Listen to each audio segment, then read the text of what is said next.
Welcome to A Shot of Ag. I'm a farmer and farmers are entrepreneurs. We try to figure out things for ourselves even if it doesn't work.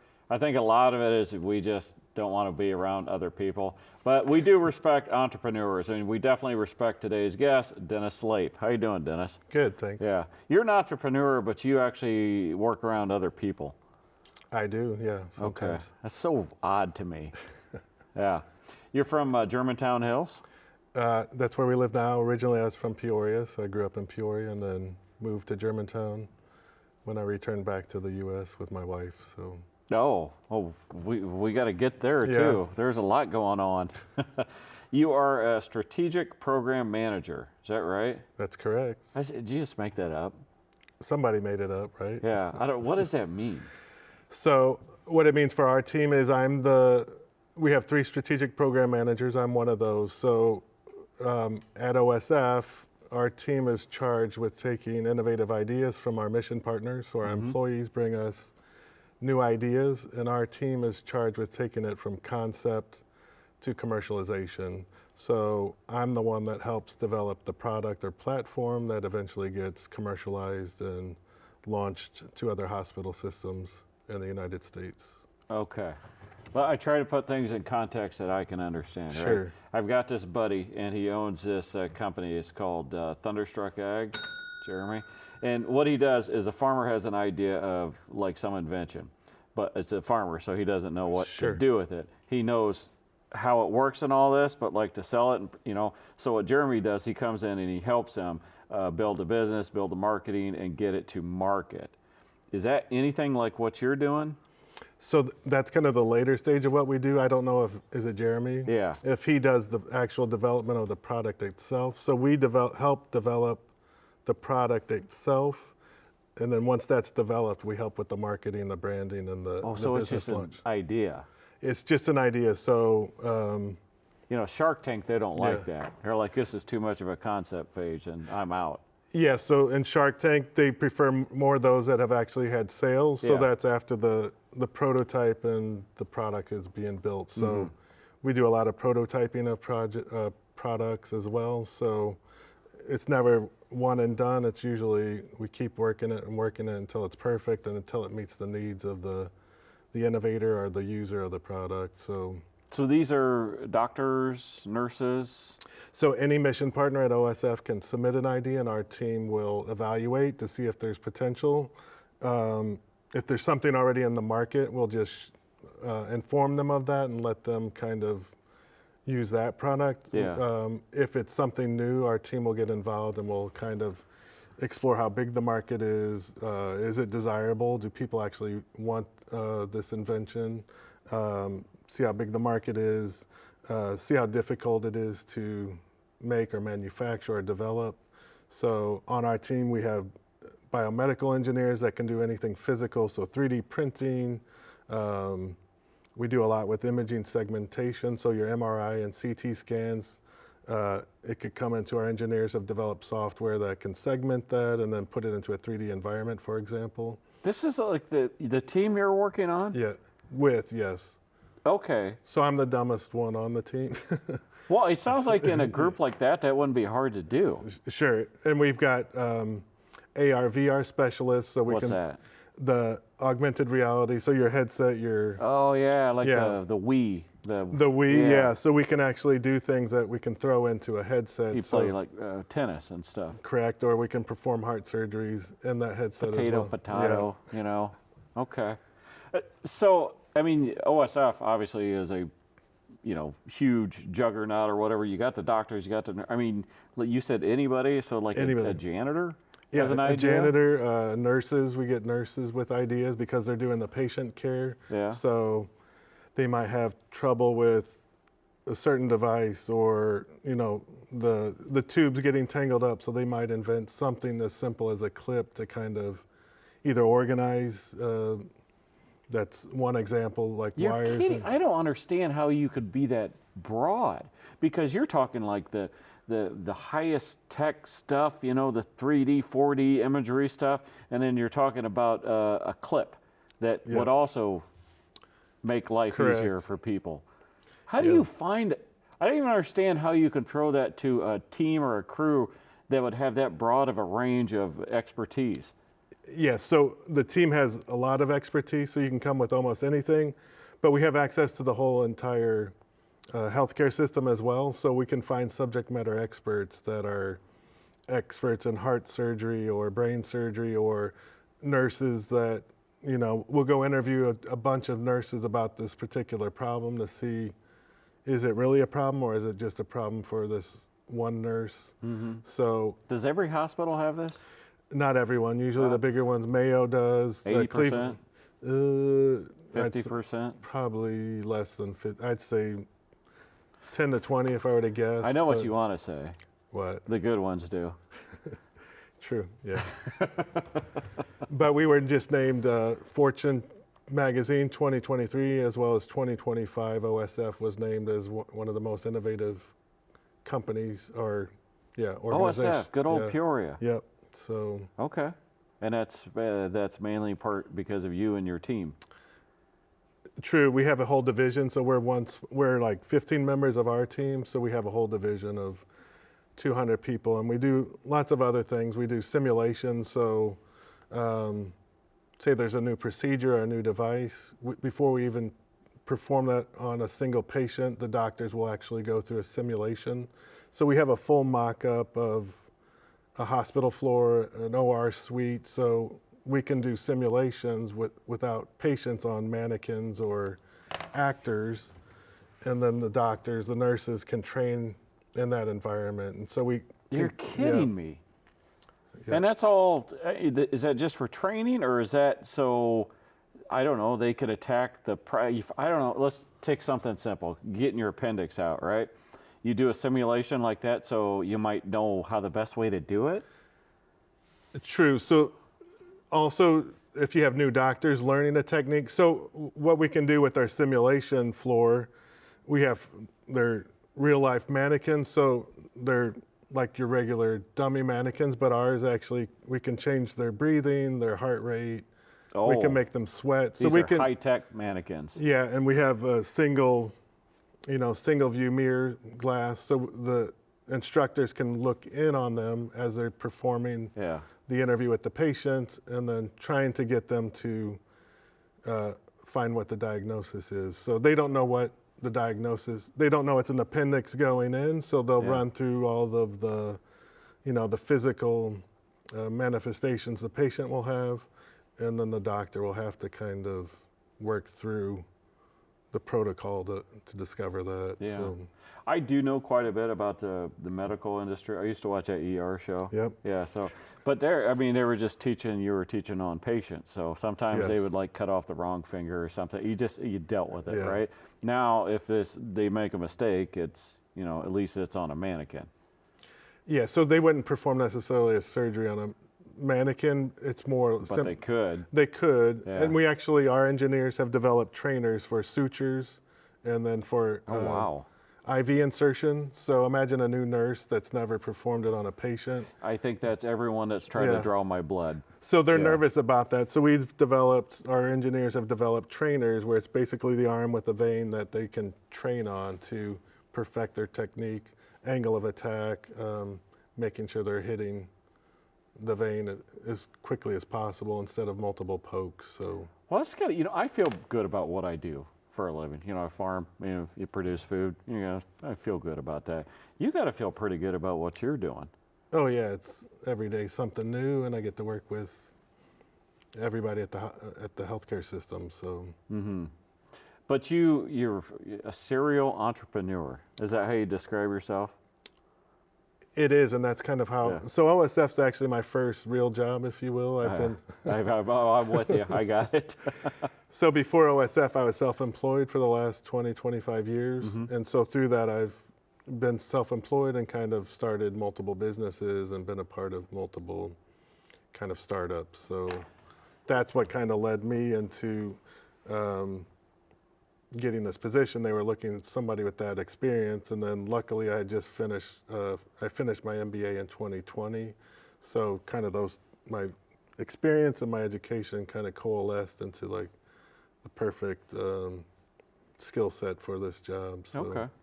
Let me ask you this, because I've wondered this about myself. I've never worked for anybody. I've never had that real job. I mean, of course, you work with people like my benevolent overlords here at WTVP, who's always watching. But I always wonder, what if I need to go get or what if I get that opportunity to go get a real job? Would I be able to do it? Could I switch that mindset to this independent entrepreneur to, I'm going to have a boss? Did you struggle with that? I was lucky enough to find this team and the role that fit kind of my past. So they were looking for somebody that took initiative and kind of just did what they allow me to do what I think is right. Of course, I consult with them if there's things that need to be consulted, but other than that, they allow me to just advance the technology, the projects, and so it's almost like a dream job, if you will. So you found yourself into a job that is for someone of your personality. Exactly. Yeah. You don't have someone over you going, hey, I didn't get the TSP report or whatever, the stupid stuff that they have to do in office space, right? No. So our team is it's not so much hierarchical, it's more a team. Mm-hmm. Even our leaders are part of the team, so we all work together quite well and push each other. That's good. I mean, you work around smart people. It does seem like you work harder. Absolutely, and you're working for each other as well. So right, so because you don't want Susie in accounting to be better than you. Yeah, she is annoying though. Yeah. What's this? So this is a glass. I was told not to touch it. Here you are. So this is a glass anatomical heart. So it's got a lot of meaning to me. So one, it was made by a friend of mine, Hiram Torreson, who's a local glass blower in Peoria. In Peoria? Yeah. So he made this anatomical heart, and I actually gifted it to my team a few years back. So every member of my team I gave this to because we were working on projects involving the heart. At that time, we had several heart projects going, so I thought it was fitting for. So how well did he do? It's pretty accurate. I mean, that looks like a heart. It's got so he not only did this one, but a whole bunch of them, huh? Yeah, he did about 14. So each one's slightly different and unique. It's so small. You seem like glass blowing. I don't know. You think it'd have to be bigger or something. Yeah, he's talented, so he was able to do it. He's done other things. He's done like lungs. He's done other medical type. He's an artist, but he can do technical stuff as well. So he's done quite a few pieces for the hospital. Okay. Yeah. Let's switch gears a little bit. Tell me about, where'd you go? Overseas? Tell me about that. Yeah, so when I graduated Rochester Institute of Technology, all the innovation in photography, if you will, was happening in Europe, and particularly in Paris. Photography? Yes. Is that what you wanted to do? Yeah, that was my degree, my undergrad degree. So, okay. Well, like, do you want to be like Axel Adams, or did you want to do a brochure for the Super 8?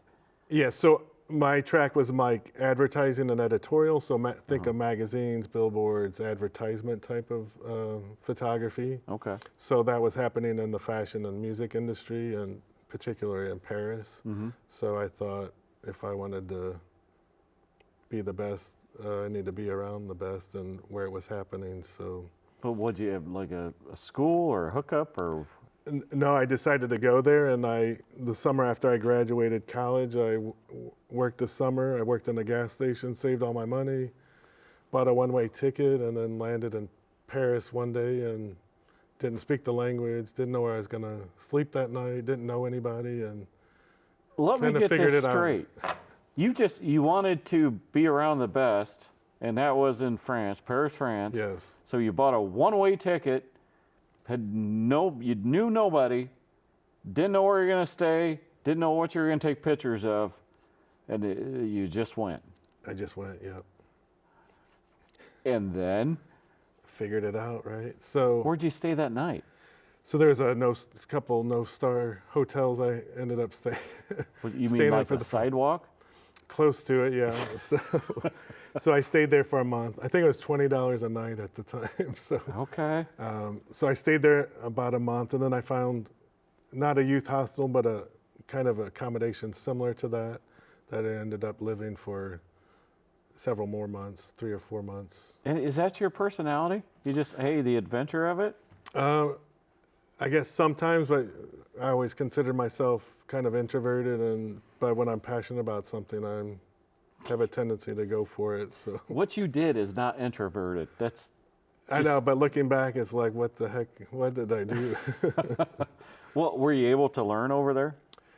Yeah, so I learned French. It took about 4 years, and then I kind of got to know some, young designers that were launching their businesses. So I actually got involved with a few startups and a few luxury fashion labels that I worked with for 7 or 8 years. Were you taking pictures of the French chicks? Yeah, that was part of the job description. Sounds rough. Sounds like no wonder you went over there. Maybe I'm taking back that introvert thing. You're just a brilliant man. Nah, I don't know about that, but.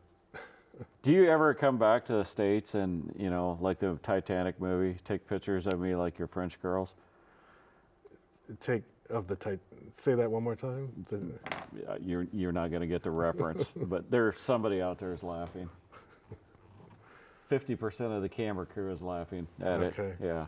There's a scene in there where you paint me like one of your French girls. Oh, where he's drawing. Yeah. That's funny if you think about it. Anyway, okay, so you get over there and you learn your stuff, but what happened? How come you came back then? So I ended up staying 10 years. 10 years? I did, yeah. Okay. So I married a French girl, divorced a French girl, and that sounds like a French girl thing to do, right? Yeah. Okay. Did she come back to the States or? For a year or so, then we moved back, and then things didn't go as planned. We all get it. Yeah, we all know somebody French. But met the most amazing people in France from other countries as well. So some of my best friends were Sicilian and Greek. So I spent a year in Greece, in Athens, and then 3 or 4 months in Sicily. So. Oh my gosh. Yeah. You like it over there?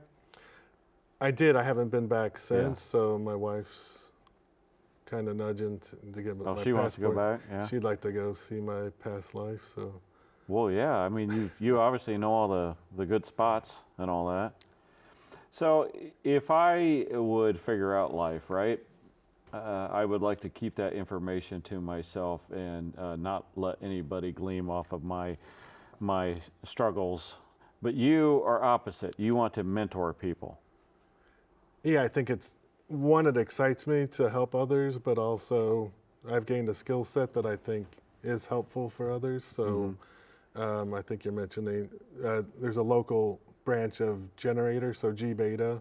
So they're in 40 cities across the country that it's kind of a startup accelerator. So they do cohorts twice a year of 5 inventors that are trying to basically have an idea, trying to develop that idea and start a business off of. So through G Beta, I've mentored over 100 startups from all over the country. So I think I've done 14 to 20 of the markets. And why?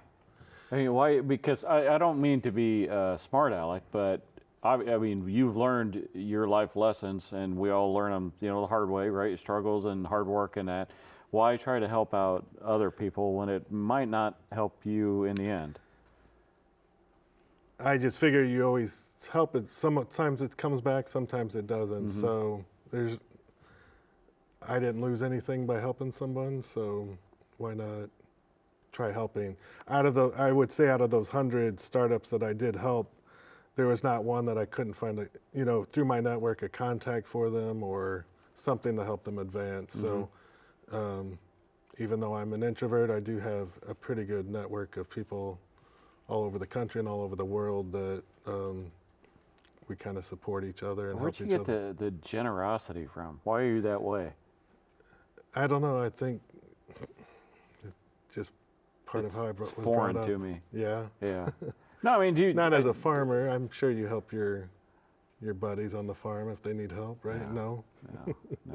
That's the Amish, I guess. They're busy building barns. I mean, do you enjoy? Do you feel? Is there a sense of obligation, or do you just enjoy it? Oh, I enjoy it because I Yeah. get to see new innovations that are coming about. I can kind of tell which ones are going to make it, which ones are not.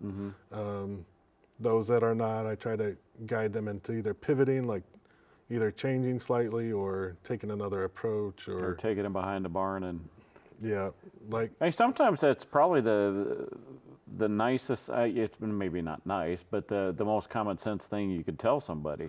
yeah. I mean, the success of a business is knowing when to keep going, when you're ready to quit, and when to quit. When's the right time to quit if it's not going anywhere, Yeah. right? So I try to help them Yeah. Do they, do do you the think notes. do you think they appreciate it? Oh, absolutely, yeah. So a lot of them I'm in contact with still. Some I'm actually helping develop their business further, so more of an active kind of consulting role. Okay. So You must have one big old network. for some reason I do. I don't Can know. I be in it? Sure, Could you help make this show better? can try. You need We better all guests. try. You need better guests than me. Well, we're trying, you know. No, I think it's great. I give you a hard time, but I think people sometimes struggle with helping other people. Number one, because they don't want to be burnt, right? They don't want to put their time and effort into somebody that's not going to appreciate it. And, then some people are like, I need to get some sort of a return for myself. And then there's someone like yourself that just like, hey, I'm going to get something out of this, whether they're going to give it to me or not. Is that fair to say? Well, I do believe I get something back by I mean, you're learning or whatever, or being exposed to other technologies or other developments. You see so many. You can see commonalities between markets, or we've seen this so many times. I don't know how you're going to succeed. Yeah. How you're going to succeed because Yeah. there's so much competition. Of all the people that you mentored, who do you like the least? I can give you a pool. You mentioned earlier feeling burnt, right? Yeah. So I think a lot of times at a startup, they're afraid to re-engage. Like when you have I'm not the only mentor, there's other mentors, right? So when you engage with them this one time during this event, right? Most often the ones that succeed are the ones that keep re-engaging the mentors. The ones that you feel burned by, or the ones that usually don't succeed, are the ones that one and done. So imagine somebody comes to mentor you and offers more time with you if you want, and you don't take advantage of that. So Yeah. to be honest, that's almost a signal to me that they're probably going to fail. You'll be working at McDonald's. Not that that's a bad job. Probably better paying than most of the Isn't it stuff like out there. $15 an hour now? No, I think it's more than that. More than that? But all right, focus. How'd you get into developing buildings? Yeah, so when I moved back to Peoria in 2004, I was doing more commercial photography. So I was doing like annual reports for Caterpillar and RLI, OSF actually as well was a client back then. And so that type of work is concentrated in like 3 or 4 months out of the year. So I had the rest of the year open and kind of bored, if you can imagine. Looking for something to do. So I started a magazine, local magazine called Numero, that we operated that for about 10 years. But I needed space for my studio as well as like the operations of the magazine. Yeah. So I ended up buying a building in the warehouse district in Peoria, not just up the street here. Downtown? Downtown. Okay. So you know where Sugar's at? The pizza place? The pizza place. Oh, yeah. So the building next to it, and I actually bought the building where Sugar's at, but way back, and then eventually sold it to the business owner. So you developed that building? Correct, yeah. Okay. Do you get a discount? I used to, but not anymore. Really? See, that's what I'm talking about. You help people out, and then, yeah. What do you learn from something like that? Because, I mean, those buildings, I imagine that could be a challenge. Yeah, so I was doing a lot of the labor myself in the beginning because I didn't have a lot of money, right? So I was just coming back. So we took it step by step, developed, sections by sections. You learn a lot, right, by having tenants. I had one tenant that signed a 10-year lease. I did a huge build out. Oh, wow. And then they left 9 months into the lease, so I was stuck. Do they not know what a lease is? well, if they run out of money, you can't get blood from a turnip, right? That's where you call on your Italian friends. So you learn quickly, like, okay, even though you have a lease, that doesn't guarantee their business is going to be successful. Mm-hmm. So I guess learning everybody is vulnerable to success or failure, right? So you can't put yourself there to guarantee or... What do you tell somebody? Let's say somebody has had moderate success, right? And they're like, I don't know, I feel like I should give back or try to help other people. I mean, what advice would you give them? Well, if you want to give back, I think definitely you should seek out those opportunities. But a lot of times you become expertise in your field, right? And you don't realize it. And so that expertise could help others, and especially the next generation. Or imagine a young farmer, right? They learn from their probably family or their father that taught them. So it's kind of a similar thing. Imagine younger people getting into farming that they don't have like a father or family. Yeah. True, but you know what I'm talking about. Yeah, I'm being tongue in cheek with you. I think it's absolutely essential to have someone like you in our communities, because I don't think they thrive without them.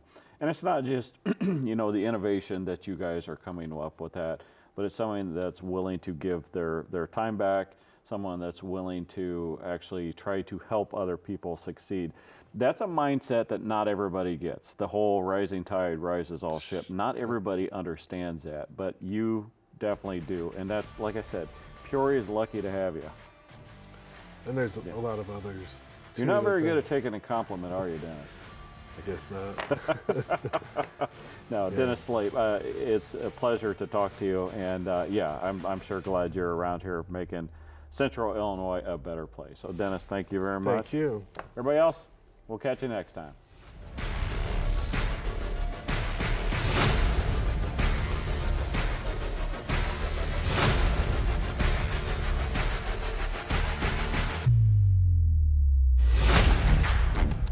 If you enjoyed today's episode, be sure to explore more of our local content. You can connect with us on our social media platforms, visit our website, or download and watch the free PBS app. We can't wait to see you next time on A Shot of Ag.